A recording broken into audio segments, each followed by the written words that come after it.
현월TV 파수꾼 여러분, 파수꾼의 주말밤 현월TV 윤목사입니다. 역시나 밤은 아닌데 또 녹화 중입니다. 34번째 파주밤으로 여러분을 찾아뵙습니다. 여러분 이번 한 주는 어떠셨습니까? 지난 주일에 16일이죠. 지난 주일에는 성경교리학교와 관련해서 아주 중요한 결정을 내렸습니다. 그리고 또 학부모님들과 9일에 결정을 내려려고 이제 미리 이제 말씀을 드렸고 16일에 결정되었죠. 그리고 학부모님들 면담도 하고 그리고 또 목요일에 20일입니다. 야외 활동도 하면서 새학기 다짐과 결단하는 시간들을 가졌는데 마음이 왜 이렇게 편치 않을까요? 또 본격적으로 성경교리학교 또 새학기 준비 또 제네박당 수업 준비를 해야 되는데 진행이 잘 안됩니다. 하나님께 맡기고 나아가야죠. 어찌되었든 또 2월 마지막 주일 앞둔 토요일이 되었습니다. 여러분 이번 주 구원의 여정에서 여전히 주님의 뜻을 따라서 힘껏 살아내시는 일에 최선을 다하셨는지요? 우리에게 주어진 주말 밤은 지난 한 주를 돌아보면서 하나님 앞에서의 삶의 자세를 다시금 생각하는 계기가 되겠습니다. 오늘은 2025년 2월 22일 토요일입니다. 2월 넷째 주일 앞둔 주말 기도하면서 파수꾼의 주말밤 시작합니다. 이번 주에도 변함없이 하나님께서 택한 백성들에게 주신 귀한 은혜를 되새기며 2월 둘째 주간을 인도해 주시고 2월의 마지막 주일을 앞둔 주말밤을 맞이할 수 있도록 여기까지 도우시니 감사합니다. 주일 지난 한 주간도 하나님의 은혜와 사랑 가운데 변함없이 주의 택하신 백성들과 함께 해주신 은혜를 감사합니다. 변함없이 우리 앞에 펼쳐질 치열한 진리 전쟁의 항복판에서 끝까지 남아 승리하는 비결은 오직 하나님의 말씀에 기초를 둔 신앙임을 잊지 않고 살아갈 수 있게 도와주옵소서. 오늘도 파수꾼의 주말밤을 통해서 하나님의 계시된 진리 시편의 깊은 뜻을 깨닫는 은혜의 시간을 갖고 주님이 주시는 단잠을 자고 달콤한 꿈을 꾸고 우리 주님이 주실 은혜의 주일 맞이하고자 합니다. 성령께서 변함없이 시간도 함께 해주시고 또한 시작이 오니 끝을 주관해 주시고 계시 의존한 신앙이 더욱더 견고하게 서게 하시며 이 험악한 시대에도 변치 않는 믿음으로 흔들리지 않고 굳건하게 서서 주님이 교회의 기초로 세우신 사도들의 말로나 편지로 가르침을 받은 전통을 잘 굳건하게 지켜나가는 진리의 파수꾼이자 증인들로 끝까지 서게 도와주옵소서. 연약한 자가 하나님의 말씀을 조금 풀어 해석하고 해설할 때 듣는 이들의 마음속에 성령께서 주시는 위로와 평강과 확신이 간절히 나타나기를 원합니다. 성삼위일체 하나님 모든 영광을 홀로 받으시옵소서. 우리 구주 예수 그리스도 이름 받들어 기도합니다. 아멘. 오늘은 시편 32편입니다. 32편을 먼저 낭송하고 제가 목감기가 또 왔습니다. 뭐 어쩔 수가 없네요. 뭐 감기 오는 거야. 뭐 그냥 연례 뭐 계절 바뀔 때 또 행사이기도 하고. 시편 32편입니다. 허물의 사함을 받고 자신의 죄가 가려진 자는 복이 있도다. 마음에 간사함이 없고 여호와께 정죄를 당하지 아니하는 자는 복이 있도다. 내가 입을 열지 아니할 때 종일 신음함으로 내 뼈가 쇠하였도다. 주의 손이 주야로 나를 누르시오니 내 진액이 빠져서 여름 가뭄에 마름같이 되었나이다. 셀라. 내가 이르기를 내 헐모를 여호와께 자복하리라 하고 주께 내 죄를 아뢰고 내 죄악을 숨기지 아니하였더니 그 주께서 내 죄악을 사하셨나이다. 셀라. 이로 말미암아 모든 경건한 자는 주를 만날 기회를 얻어서 주께 기도할지라. 진실로 홍수가 범람할지라도 그에게 미치지 못하리이다. 주는 나의 은신처이오니 환난에서 나를 보호하시고 구원의 노래로 나를 두루시리이다. 셀라. 내가 내 갈 길을 가르쳐 보이고 너를 주목하여 훈계하리로다. 너희는 무지한 말이나 노새같이 되지 말지어다. 그것들은 채갈과 굴레로 단속하지 아니하면 너희에게 가까이 가지 아니하리로다. 악인에게는 많은 슬픔이 있으나 여호와를 신뢰하는 자에게는 인자하심이 두루리로다. 너희 의인들아 여호와를 기뻐하며 즐거워할지어다. 마음이 정직한 너희들아 다 즐거이 외칠지어다.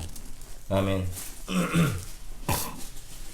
예, 시편 32편 선고합니다. 시편 32편은 자신을 깊은 고통으로 몰아넣었던 죄를 용서받은 다윗이 그것을 간증하고 또 하나님께 감사하고 회중들에게 교훈하는 시편입니다. 그래서 이 시편은 개인 감사시로 분류가 되기도 하지만 죄로 말미암는 위기 가운데 어떻게 하나님을 신뢰하며 나아갈 수 있을지에 대한 교훈으로 가득 찬 지혜시로 분류하기도 하죠. 그렇더라도 이것은 개인 감사시로 분류가 되겠고 그 감사의 결론으로 회중들에게 교훈을 주는 요소가 포함되어 있다, 이렇게 보면 될 것입니다. 정확한 배경이 무엇인지는 우리가 속단하기 어려우나 사무엘하 11장에서 12장에 나오는 다윗이 밧세바와 더불어 간음죄, 살인죄를 범하고 난 뒤에 통회하고 자복하며 지었던 고백시로 널리 알려져 있습니다. 다윗 인생에서 가장 큰 범죄라고 할 수 있는 것이 두 가지죠. 사무엘하 24장에 나오는 인구조사 사건, 그리고 방금 말씀드린 밧세바와의 간음. 이 시편은 정말 참회 그 자체보다 죄를 고백하고 회개했을 때 하나님께서 주시는 죄 용서의 기쁨을 나누고 가르치는 것에 더 강조점을 둔다고 볼 수 있습니다. 25에서 33편 그룹에서 이 시편과 짝을 이루는 시편이 26편입니다. 26편은 이 그룹의 다른 시편과 마찬가지로 원수들이 다윗을 정죄하는 것에 문제가 되었다면 32편은 다윗 스스로 고백하는 죄가 이제 문제가 되는 것을 알 수 있습니다. 즉 하나님의 용서를 통해서 의로움을 회복하는 것이 중요하다는 거죠. 그 중에서도 직전 시편인 31편과 많은 점을 공유하는데 뼈에 대한 것이 나오죠. 고난도 나오고 여호와께서 피난처가 되실 것에 대한 신뢰, 여호와의 보호하심, 여호와의 구원하심, 성도에 대한 고려, 여호와를 신뢰하는 것, 의인에 대한 언급, 여호와의 인자하심에 대한 경험, 악인과 의인의 상반된 운명. 자, 이런 교훈들이 그렇다는 거죠. 자, 본격적으로 32편을 상고하도록 하겠습니다. 일단 표제어를 보시면요, 다윗의 마스길이라고 되어 있습니다. 마스길은 지혜롭다라고 하는 어근에서 나왔습니다. 이것은 경건한 교훈을 담은 지혜시를 가리키는 말일 수 있고, 예술적으로 봤을 때는 정교하게 갖춰진 노래를 가리키는 것으로도 볼 수 있는데, 적어도 32편이 교훈적 성격을 많이 가지고 있다 봤을 때 이것을 갖다가 우리가 이해를 하면 되겠습니다. 이 표제가 도합 시편에서 13번 정도가 사용됩니다. 그리고 여기에 자주 등장하는 셀라가 있죠. 셀라는 32개 시편에서 71회나 사용된 예전적 지시어다, 우리가 거기까지 이해를 하는데, 일전에도 말씀을 드렸던 것처럼 견해가 다양합니다. 송영의 의미로 노래는 멈추고 간주로 악기만 연주하라는 지시어로 보기도 하고, 도돌이표라고 보는 견해도 있으며, 무릎을 꿇거나 엎드려 기도하는 부분일 때 셀라, 합창하는 부분을 지시하는 말이라는 견해가 주를 이룹니다. 이것을 어떤 것으로 우리가 삼아서 보더라도 우리가 시편을 이해하고 노래하는 데 있어서는 아무런 거리낌이 없다고 할 것입니다. 1년으로 가죠. 1년은 교훈입니다. 죄 용서받은 자의 행복을 노래하죠. 1, 2절입니다. 죄 용서받은 행복을 다루는 것 자체는 5절까지입니다. 그 중에서 1년이라고 할 수 있습니다. 이 부분은 교차 대꾸입니다. 자, 죄를 고백하지 않았을 때의 고통에 관한 3, 4절과 고백했을 때의 행복, 1, 2절이 이제 강조를 하죠. 다윗이 1, 2절에서 하나님으로부터 죄를 용서받은 사람의 행복을 선언합니다. 자신의 경험을 통해서 배운 것으로 이 시편의 핵심적 교훈을 요약하는 기능을 수행하죠. 1, 2절을 시작하는 각각의 감탄사는 복이 있도다, 행복하도다, 이렇게 이제 번역을 할 수 있어요. 자, 이 감탄사는 하나님을 경외하고 또한 그분의 말씀대로 사는 사람이 하나님의 돌보심과 보호 아래 살아가는 행복을 선언하면서 이런 경험과 확신을 가진 자로 다른 사람에게 그렇게 살기를 격려하는 교훈적 기능도 수행하고 있습니다. 1, 2절에 반복적으로 등장하는 죄와 관련된 표현인 허물과 죄와 죄악과 간사함, 구체적인 죄의 측면들을 보여주고 또한 죄의 총체성을 강조하는 것이다. 또한 사함을 받다, 가려지다, 여호와께 정죄를 당하지 않다, 이런 표현은 죄 용서의 주체가 되시는 여호와 하나님의 한량없는 용서를 강조하는 것입니다. 허물이라고 하는 것은 관계를 깨트리는 반역을 뜻하는 단어고, 죄라 함은 하나님과 율법의 기준에 미달하거나 실패하는 것을 뜻하는 단어. 2절에 나오는 정죄를 당하지 아니하는 이라는 말은 재판장이신 하나님께서 유죄라고 판결하시지 않는 것을 뜻합니다. 죄 혹은 유죄라는 단어는 왜곡이나 잘못, 그릇됨을 뜻하는 단어입니다. 마지막에 나오는 간사함이라고 번역된 단어는 속임과 거짓과 배반, 앞에서 열거한 죄악의 대표적인 예를 보여주는 겁니다. 마음에 거짓이 없다라는 것은 용서받기 위해 하나님 앞에서 진심으로 회개하는 상태를 의미하기도 하고, 아울러 거짓 없이 하나님의 뜻을 행할 수 있게 된 상태를 가리키기도 합니다. 후자로 보는 것이 맞겠죠. 사함을 받다는 말과 가려지다는 말은 모두가 다 죄의 짐을 대신 지거나 또는 죄가 가려지는 은혜로운 속죄를 뜻하는 말로, 그야말로 조건 없이 죄를 용서하시는 하나님의 은혜를 강조하는 것이다 라고 볼 수 있겠습니다. 자, 이연으로 가죠. 이 부분은 감사합니다. 자, 개인적으로 경험한 하나님의 용서에 대한 간증인데 3절 5절입니다. 1, 2절에서 선언했던 죄 용서받은 자의 행복의 애로 자기 경험을 강증한다는 겁니다. 이것은 하나님께 고백하는 형태로 되어 있기 때문에 하나님이 행하신 놀라운 죄 용서에 대한 감사다. 3, 4절은 죄를 고백하지 않았을 때의 고통을, 5절은 죄를 고백했을 때의 용서받은 행복을 노래하고 있습니다. 3, 4절은 다윗이 죄를 짓고도 하나님 앞에서 죄를 고백하거나 회개하지 않고 침묵했을 때 어떤 고통을 겪었는지를 묘사하죠. 여기서 묘사된 고통이라 함은 죄를 고백하지 않을 때 느낀 그 죄책감이 가져다 주는 내적 고통에 대한 비유일 수 있지만, 보통은 죄로 인해서 하나님께 징계를 받고 심적으로나 육체적으로 당한 극심한 고통을 의미할 가능성이 크다고 봐야 됩니다. 3절에서 그는 종일 고통으로 인해 신음 가운데 있었다고 말하죠. 신음은 고통스러워 지르는 비명을 의미할 수 있는데, 이 단어는 사자의 포효 소리로 사용됩니다. 그런 점에서 9절에 나오는 짐승에 대한 비유와 연결됩니다. 이 행에서 뼈가 쇠했다라고 했는데, 뼈가 대표하는 신체 전체 그리고 전 존재가 해체되거나 닳아 없어지는 것처럼 고통스러웠다는 걸 보여주죠. 그 고통의 극심함을 알 수 있는 묘사입니다. 3절의 고통은 하나님에 의한 심판이기 때문에 더 고통스러웠다, 이걸 이제 4절에서 말합니다. 종일 일하는 것이 주야로 연장됩니다. 한순간도 쉬지 않고 하나님의 진노와 징계의 손이 자신을 무겁게 내리 누르는 걸 경험했다라고 묘사하죠. 5절에서는 침묵하던 이를 열무로 시작되는 반전입니다. 다윗은 여호와 하나님께 감사하는 형식을 취해서 간증하는데, 침묵했을 때 고통당하던 다윗이 잘못을 자백하기로 다짐했고 그것을 실행에 옮겼다라고 했습니다. 자신이 허물을 자백하고 죄를 아뢰고 죄악을 숨기지 않았을 때 여호와께서 기적처럼 자신의 죄를 용서하셨다라고 했습니다. 자백하다라고 사용된 표현은 누군가에게 무엇을 알게 하다라는 뜻인데, 25편 14절에서 하나님이 당신의 비밀을 다윗에게 알게 하셨다는 이 반대 의미로 사용됩니다. 아뢰다라는 동사에 아뢰다에 사용된 동사가 대개 하나님이 구원해 주신 은혜를 감사하고 찬양하는 의미로 사용됩니다만, 여기서는 죄에 대한 고백과 진실음 어린 회개를 뜻합니다. 숨기다는 1절에 가리다라는 말과 같은 동사입니다.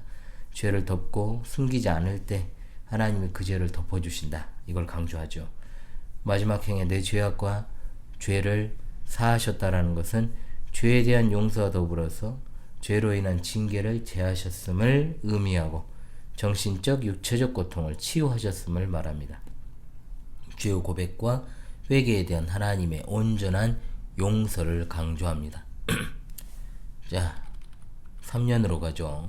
6절로 7절은 확신입니다. 경건한 자에 대해서 여호와 하나님께서 보호하시고 구원하시는 것.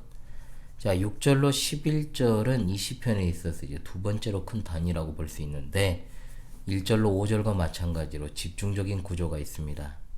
여호와 하나님의 악인 심판과 의인 구원에 대한 확신과 기쁨이 교훈을 감싸고 있지요. 여호와의 보호와 또한 구원을 받는 자는 그의 가르침에 귀를 기울이는 자여야 된다. 6절로 7절에서 다윗은 여호와께 그의 보호와 구원에 대한 확신을 고백하면서 회중들을 권면하는 걸 보게 됩니다. 이런 고백과 권면은 자신이 앞에서 간증했던 놀라운 죄 용서와 구원 경험에 근거한 것입니다. 6절을 시작하는 이로 말미암아, 이것은 3절로 5절에서 고백한 경험을 가지고 하나님께 말씀드린다는 뜻입니다. 6절에 이제 경건한 자는 하나님께 헌신하는 신실한 성도입니다. 의롭게 살고자 자신의 죄를 고백하여 용서받은 다윗 자신이 이런 경건한 사람의 본복이라고 할 수 있겠죠. 주를 만날 기회를 얻어서 이 부분의 원문에는 만날 대상이 명시된 것은 아닙니다. 그러나 이사야 55장 6절 여호와를 만날 만한 때에 이 말씀과도 같이 주님을 만나고 주께 피하는 적절한 때를 가리키는 것이다 볼 수 있겠죠. 1절로 5절에 이어지는 문맥으로 봤을 때 여기서 기도하는 목적은 죄의 고백과 회개, 그리고 죄로 인한 징계와 고통으로부터 구해 주시기를 간구하는 것입니다. 다윗은 성도가 위기의 때에도 주를 찾아 기도해야 하는 이유를 하나님께 제시하는데, 그것은 갑자기 범람하는 파괴적인 홍수처럼 아무리 엄청난 고난이 닥쳐와도 하나님께 기도하는 자를 해할 수 없기 때문입니다. 다윗은 위에서 간증한 자신의 경험을 통해서 아무리 죄가 깊고 징계가 고통스럽더라도 하나님께 고백하며 기도할 때 하나님이 거기서 구원해 주심을 확신하게 되었을 것입니다.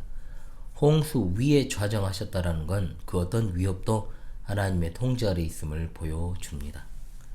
7절은 바로 앞에서의 확신을 다시 여호와께 고백하는 내용입니다. 다윗은 자기 죄와 그로 인한 고난에서 지켜주신 여호와께서 자신의 은신처요 가장 안전한 피난처다라고 고백합니다. 이 비유는 여호와를 가리키면서도 여호와의 임재를 상징하는 성소를 암시하기도 합니다. 즉 여호와께서 죄를 가려주시는 분이심을 드러내죠. 구원의 노래는 다윗이 죄 용서와 구원으로 인해 감사 제사를 드릴 때 회중들이 둘러싸서 즐겁게 찬양하는 소리를 가리키는 것이다, 이렇게 보는 것이 좋습니다. 자, 사연으로 가겠습니다. 8절로 10절입니다. 교훈입니다. 완고하고 무지한 악인의 고통과 의인의 행복을 대조합니다.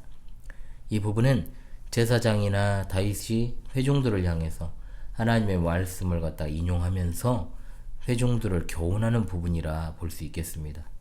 문맥으로 보면 여기서 이 교훈을 인용하는 것은 하나님의 백성들이 죄를 지어서 징계를 당한 상황에서도 피난처 되시는 하나님 말씀에 귀를 기울여 회복시키는 하나님의 인자하심을 누리도록 하기 위함입니다. 하나님의 말씀에 귀를 기울이는 의인의 모습과 완고하게 거부하는 악인의 모습이 대조되는데, 이것은 3절로 5절에서 죄를 고백하지 않는 완고한 모습, 그리고 죄를 고백하여 죄 용서받는 모습, 이 대칭을 이루고 있는 것이죠. 8절에서 하나님은 징계를 받아서 고난당하는 백성들을 응시하며 그들에게 회복의 길을 인도하시는 목자로 말씀하십니다. 여기 나오는 너는 9절 이하에 나오는 너희, 즉 의인들의 회중을 가리키는 대표 단수다 볼 수 있습니다. 하나님은 지혜롭고 경건한 자들이 갈 길을 지도하고 가르치시겠다라고 말씀하십니다. 그 길은 하나님의 말씀이라고 볼 수도 있겠으나 여기서는 죄의 징계로 당한 깊은 고난의 상황에서 온전히 구원을 받고 다시 의로운 사람으로 회복되는 길입니다. 그 길은 여호와의 말씀을 청종하여 온전한 회복으로 나아가는 것입니다. 지도하다, 가르치다, 훈계하다가 삼중적으로 나와서 자기 백성을 온전한 길로 이끌이시려는 여호와의 의지가 강조되고 있죠. 너를 주목하여라 라는 말은 내 눈이 내 위에 있다는 말, 즉 하나님의 눈이 하나님의 길을 따르려는 경건한 자 위에 있어서 보살피시는 모습을 그대로 그리고 있습니다. 9절에 등장하는 말과 노새는 고집스럽게 여호와의 말씀을 거역하는 자들처럼 되지 말라고 경고하십니다. 이걸 보여주기 위한 동물들의 등장이죠. 이 동물의 특징, 무지하고 주인의 뜻을 잘 알지 못하고 무감각해서 제갈과 굴레 같은 것으로 단속하지 않으면 안 되는 것. 자, 그래서 참된 구원과 회복의 길로 인도하시는 주인 되시는 하나님께 가서 그의 말씀 듣기를 완고하게 거역하는 모습을 보여줍니다. 이런 태도는 죄를 지었으면서도 고집스럽게 입을 다물고 하나님께 고백하지 않고 또한 돌이키지도 않았던 다윗의 태도를 그대로 보여주는 겁니다. 그런 점에서 말과 노새에게 씌운 제갈과 굴레는 죄의 고백을 거부한 자들에게 내려진 징계와 비슷하죠. 10절은 결론적으로 9절에서 비유한 말이나 노새와 같이 끝까지 자신의 길을 고집하는 자, 악인과 여호와의 말씀에 귀를 기울이는 여호와를 신뢰하는 사람은 6절에 경건한 사람이다 이겁니다. 여호와께 고난을 의뢰하고 기도할 뿐만 아니라 하나님이 제시하시는 구원과 회복의 길에 귀 기울인 자, 악인에게는 많은 슬픔 혹은 고통이 따르게 될 것이나 하나님의 인자하심이 여호와를 신뢰하는 사람을 두를 것이다. 아멘. 인자하심은 하나님께서 신실한 백성에게 베푸시는 모든 언약적인 복과 은혜와 사랑을 의미하는데, 여기서는 죄로 인한 고통에서 구하시고 온전한 회복의 길로 인도하시는 사랑을 가리킵니다. 이와 같은 측면에서 1편의 주제와 연결이 되죠. 복이 있도다. 의인과 악인의 대조적 운명을 우리가 분명하게 목도하게 됩니다. 마지막 5절입니다. 찬양입니다. 11절인데요. 의인들의 기쁨과 찬양에 대한 노래입니다. 마지막 5연에서 죄 용서를 통해 고난에서 구원하시고 의로운 길로 인도하시는 하나님에 대한 찬양으로 의인들을 초대합니다. 11절은 죄 용서받은 자의 행복을 2번 노래한 1, 2절과 같이 여호와에 대한 기쁨이 2번 강조되며 자주 등장하죠. 수미 쌍관을 이룹니다. 다윗이 회종들을 향해서 용서와 구원을 베푸시고 온전한 의의 길로 인도하시는 여호와를 기뻐하며 즐거워하고 환호하자라고 권면을 하죠. 여기서는 3, 4절의 신음, 10절의 슬픔과 대조적으로 기쁨이 이제 강조됩니다. 회종들을 의인들이나 마음에 정직한 자들, 너희들, 마음에 정직한 너희들이라고 부릅니다. 이것은 2절에 마음에 간사함이 없는 자, 6절에 나오는 경건한 자, 10절에 나오는 여호와를 신뢰하는 자에 상응하는 호칭이죠. 여기서는 9절로 10절의 하나님의 교훈을 따라 의의 길을 걷는 자의 모습을 부각시킵니다. 비록 죄를 지어 고통을 당했더라도 여호와께 돌아와 죄를 고백하고 그의 구원하심을 받고 온전한 의의 길로 걸어가게 된 의인들의 찬양이 환호로 울려 퍼집니다. 예, 이렇게 32편을 해설하고요. 이제 오늘을 살아가는 우리에게 주신 교훈으로 받고 또 적용하는 시간을 가져야 되겠죠. 시편 32편이 가져다주는 교훈은 하나님께서 죄를 지은 자에게 징계와 고통을 주셔서라도 죄를 깨닫게 하시고 또한 죄를 고백하는 자를 용서하시고 고난에서 구하셔서 의의 길로 온전하게 인도하시기에 경건한 성도는 징계의 고통 속에서도 하나님께 죄를 고백하고 또한 그의 말씀에 귀를 기울여서 죄 용서의 행복과 그가 베푸시는 온전한 회복의 기쁨을 누려야 한다는 것입니다. 첫째로 우리는 마땅히 하나님께 죄를 고백하고 용서와 회복의 사랑을 누려야 할 것입니다. 아멘. 하나님은 우리 죄에 대한 징계를 허락하신다고 해도 언제든 하나님께 나아가 죄를 고백하고 하나님의 용서, 회복의 은혜를 구하여 누리기를 간절히 바라십니다. 죄의 길에서 벗어나서 온전한 의의 길로 회복되기를 원하십니다. 하나님의 용서하심과 회복을 경험하는 것보다 더 행복한 길은 없습니다. 하나님의 용서하시는 사랑은 홍수와 같이 어마어마한 죄의 결과를 덮을 만큼 풍성합니다. 그러므로 예수 그리스도의 십자가는 항상 죄 지은 우리를 하나님이 용서하시는 사랑으로 이끌어 가십니다. 그러므로 우리가 하나님과 사람들 앞에 지은 죄를 부인하거나 하나님께 자백하지 않으면 참으로 어리석은 행동이죠. 그런 행동은 우리의 내적인 죄책감과 고통을 더할 뿐이요, 또한 죄를 지었으면서 그리고 짓고 있으면서도 죄가 없다고 부인하거나 죄를 안 짓는 것처럼 행동하는 건 그것을 다 아시는 하나님을 기만하는 너무나도 강력한 범죄라는 사실을 잊지 맙시다. 죄의 고통에서 해방되는 지름길은 자비로우신 하나님께 죄를 인정하고 고백하는 것입니다. 죄의 고백은 우리 죄를 대신 짊어지신 예수 그리스도의 하나님께 나아가는 믿음의 행위입니다. 죄의 고백 자체가 우리의 의가 아니라 하나님의 용서를 주제넘게 가정하는 것도 아닙니다. 하지만 그것은 의를 열망하는 심령의 고백이요, 하나님의 죄 용서를 간절히 열망하는 고백입니다. 이런 우리에게 하나님께서는 언제든지 십자가의 용서를 베풀어 주십니다. 요한일서 1장 9절 말씀, 만약 우리가 우리 죄를 자백하면 그는 미쁘시고 의로우사 우리 죄를 사하시며 우리를 모든 불의에서 깨끗하게 하실 것이요. 아멘. 둘째로, 하나님께서 회개의 기회를 주실 때 그대로 순복하는 것이 지혜로운 사람인 줄로 믿습니다. 하나님께서 회개하게 하시는 길은 굉장히 다양합니다. 그러나 대부분은 여기 나오는 말이나 노새처럼 완고하게 그것을 거부하고 고집부리고 또 인정하지 않고 망하는 길로 들어섭니다. 짐승이 사람의 말 알아듣습니까?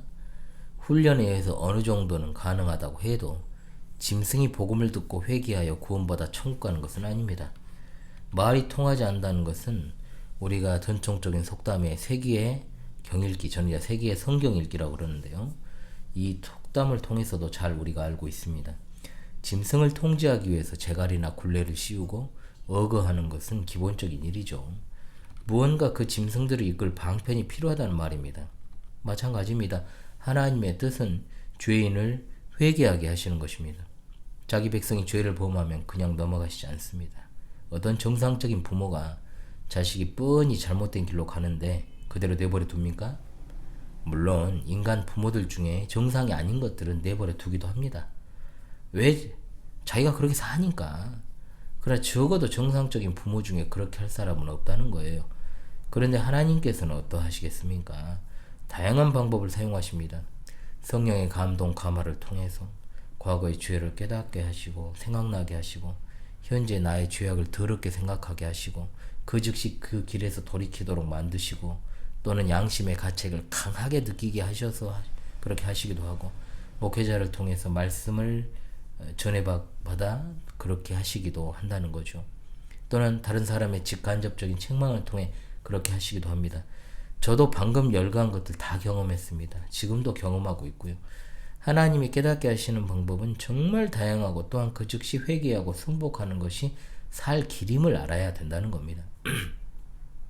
성도는 성도이기 때문에 하나님 말씀 알아듣습니다. 주님이 양이니까요. 누군가가 종시 회개하지 않는다?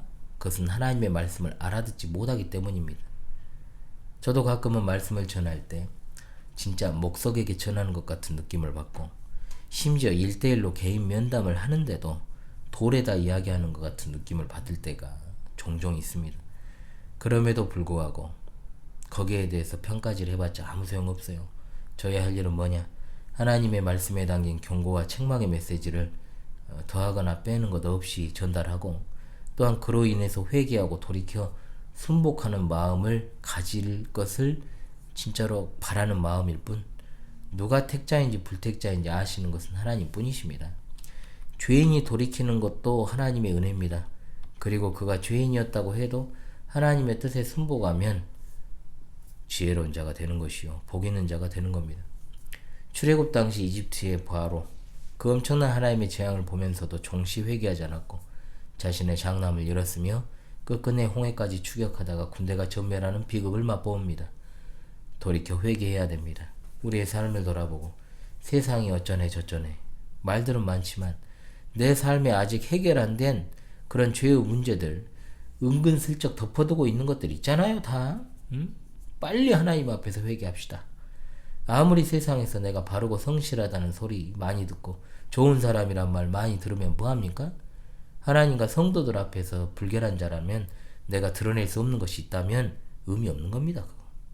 지금 즉시 회개하고 하나님의 뜻에 순복하십시오. 쌓이고 쌓이면 절대로 감당하지 못할 상황, 그날 반드시 심판의 날 다가옵니다. 세 번째, 우리는 하나님께서 베푸시는 용서와 회복의 사랑을 간증하고 찬양해야 됩니다. 다윗은 자신의 죄를 고백하고 하나님의 용서와 회복을 경험한 걸 성소에서 간증하며 성도들과 함께 하나님을 찬양했습니다. 그리스도인은 믿음으로 값없이 죄사함을 받고 하나님 앞에 의롭다 여김을 받은 자들을 말합니다. 이것은 예수 그리스도 안에서 하나님께서 우리가 지은 죄를 간과하심으로 우리의 죄를 치워주시고 또한 덮어주시고 그 죄에 대한 책임을 묻지 않으시기에 가능한 복이요 그야말로 은혜입니다. 그래서 바울 사도는 로마서 4장 7절로 8절에 32편 1, 2절을 인용하면서 이 행복을 일하지도 않고 하나님께 의로 여기심을 받은 사람의 복이라고 선언하지 않습니까? 우리는 이 행복을 예수님을 믿은 그 순간만이 아니라 평생토록 누리는 자들인 줄로 믿습니다. 우리가 이 행복을 예수님을 믿은 그 순간만이 아니라 평생토록 누리는 거다. 정말로 진심으로 누린다면 당연히 회중들에게 그가 권면했던 것처럼 사람들에게 전파하는 것이 옳다는 거죠. 그리스도 안에서 누리는 죄사함의 은혜, 의로운 삶으로의 온전한 회복의 은혜를 교회와 세상에 간증하고 그들과 함께 기뻐하고 하나님을 찬양해야 될 줄로 압니다. 그래서 그들도 우리처럼 기꺼이 우리에게 다가오셔서 우리를 용서해 주시는 하나님을 만나고 용서와 고통에서의 구원과 의로운 삶으로의 회복을 경험하게 해야 할 것입니다. 아멘. 쉽지 않네요. 자, 여러분, 일단은 제네바 시편가 이어서 좀 불러야 되는데 못 불렀다고 제가 그랬잖아요. 좀 부르고 보니까 17편까지 부르고 18편에서 끊겼더라고요. 제가 목도 안 좋고 그러니까 연주를 좀 켜놓고 할게요. 18편부터 우리가 다시 불러야 되니까 목 상태는 안 좋지만 연주를 켜고 앞으로 연주를 좀 켜고 하겠습니다. 제네바 시편가 22장을 우리 함께 부르겠습니다. 여러분, 제네바 시편가 22장을 함께 부르도록 하겠습니다.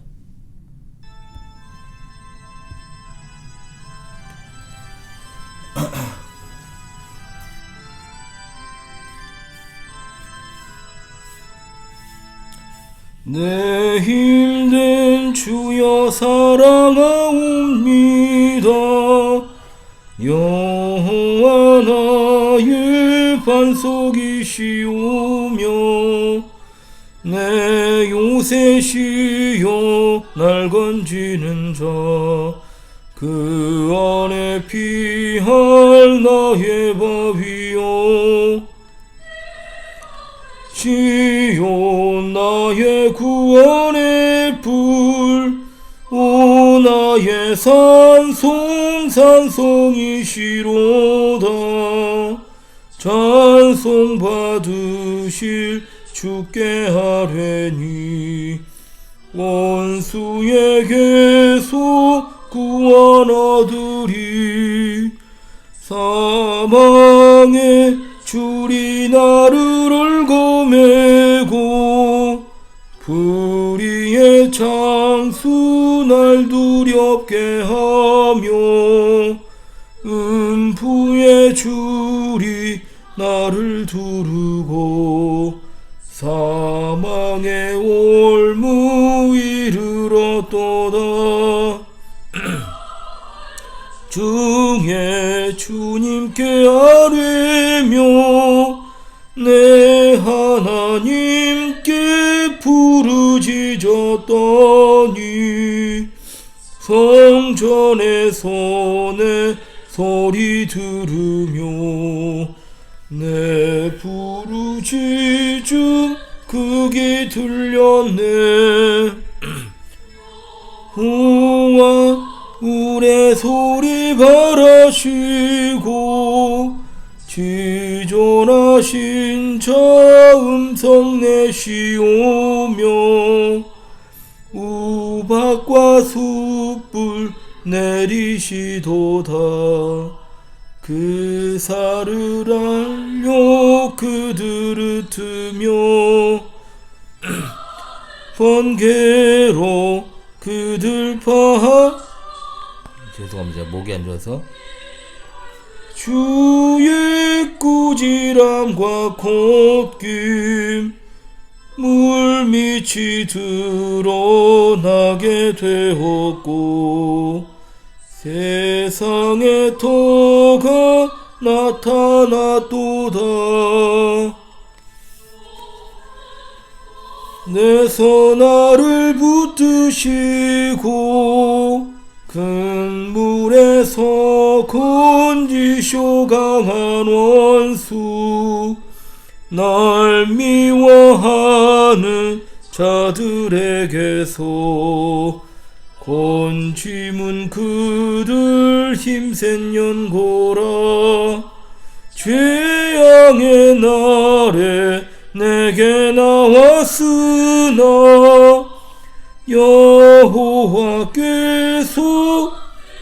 지가 되고 또 넓은 곳에 날 인도하고 날 기뻐하여 구원하셨네. 아멘. 18편이 좀 높습니다. 높은데다가 갑자기 또 이게 목감기가 와가지고 예, 그렇게 되었습니다. 18편은 1편 1부라 2부로 구성이 되어 있죠. 같은 곡조로 22장 23장 이어집니다. 예, 그래서 많이 밀렸네요. 지금 32편을 하고 있는데 18편을 부르고 있습니다. 그래도 계속해서 꾸준하게 찬양하는 것이 중요하다 이거집니다. 예, 시작하면서도 말씀을 드렸습니다만은 성경 교리학교와 관련해서 중대한 결정이 있었습니다. 뭐냐면 2025학년도 1학기부터 이번 학기부터 정식 학교로 출범을 했습니다. 교회 자체적인 것이긴 해도요, 소적인 커리큘럼을 갖추고 또 수업료도 아주 작게나마 책정도 하고 운영비도 작지만 교회적으로 책정을 했고 정말 작아요. 진짜 들으시면 놀랄 건데 진짜 자녀들의 어떤 진학과 진로에 대한 문제도 제가 부모님들에게 이 성경 교리 학교에 이름하게 하는 동의서와 서약서 제가 받았습니다. 이름입니다. 다 제가 맡아서 하는 겁니다. 이제 굉장히 무거운 책임감을 갖게 되었고 솔직히 말하면 두려움도 있습니다. 안 해도 그만인데요. 솔직히 말하면 안 해도 그만인데 정말 이런 세상에서 아이들이 이렇게 자라서는 답이 없겠다. 이런 생각이 정말 너무 많이 들었고 또 그리고 우리 시은이 시진이 교육도 성경 교리학교가 앞으로 담당을 해야 될 텐데 정식 학교 출범이 좀 시급했죠. 그런데 이제 제가 작년 2024년 제가 여기로 이사 온 뒤에 이미 구상하고 있었던 것들을 시범 학기로 1년 정도 2번의 학기를 통해 어떻게 교육을 할지는 확립을 했고 성경과 교리를 기본 과목으로 하여 이제 인문교양 일반을 계속해서 해오던 대로 이어 가르치는 것이 제 목표가 되겠습니다. 수업일은 이제 평일에 2번입니다. 수요일과 목요일 저녁이고 각각 3시간씩이니까 말이 3시간이 더 되죠. 일주일이면 이제 6시간 그리고 이제 특강이나 진로 진학 상담이 있을 때는 더 늘어나겠지만요. 또 야외 활동 그리고 이제 좀 바뀐 게 춘추계 이제 원래는 독서 캠프란 명칭을 썼는데 추나 추동 모두가 다 이제 성경 교리하고 캠프란 이름으로 비슷한 성격으로 다 진행을 하려고 이제 마음을 먹었습니다. 물론 이제 춘추계는 여건상 학기 중이기 때문에 1박 2일로 진행하고 이제 동학에는 지금까지 해오던 대로 2박 3일로 진행을 합니다. 자, 모두가 다 성경 교리학교 관할이죠. 학교인데 직원은 저 하나입니다. 그래서 진짜 제가 제 인생에 있어서 그리고 1년 중에 성경 교리학교에 많은 시간을 할애하는 게 사실이에요. 교장도 저고 교사도 저뿐이니까 참 부담도 되고 그렇지만 그래도 해야죠. 한 사람이 100이 아니라 1000사람의 몫을 감당할 하나님 나라 백성으로 키우는 일을 위해서 일단은 제가 걸어가기로 마음먹고 갑니다. 좌절하거나 낙심하게 되는 때가 많을 겁니다. 지금까지도 그래왔고요. 그러나 구덕이 무서워서 장 못 담그겠습니까? 하물며 하나님 나라 일꾼 양성하는 일을 하나님께서 막으시겠어요? 절대 그러시는 일 없죠. 다만 제가 늘 힘든 거는 학부모와 교회 성도들이 저와 한마음이 되어가지고 가야 되는데요. 갈 길이 멉니다. 그래서 굉장히 괴롭고 좀 힘든데요. 왜냐하면 지금까지 제가 말씀드렸지 2017년에 출범을 했다니까요. 성인교회학교를. 그러다가 이제 정식 학교로 출범하는 건 2025년인데 그 패턴을 제가 너무 잘 아니까 마음에 부담도 되고 두려움뿐만 아니라 진짜 너무 힘든데요. 사실 굉장히 힘들어요. 이거 말로 다 표현할 수가 없습니다. 그래도 갑니다. 제가 어떤 사람입니까? 뭐 힘들다 해서 어떤 길을 내가 목표한 길을 가지 않는 그런 일은 제 인생에서는 지금까지는 없었습니다. 그냥 무조건 갑니다. 죽도 안 되고 밥도 안 된다 그런 말들 하잖아요. 죽이든 밥이든 됩니다.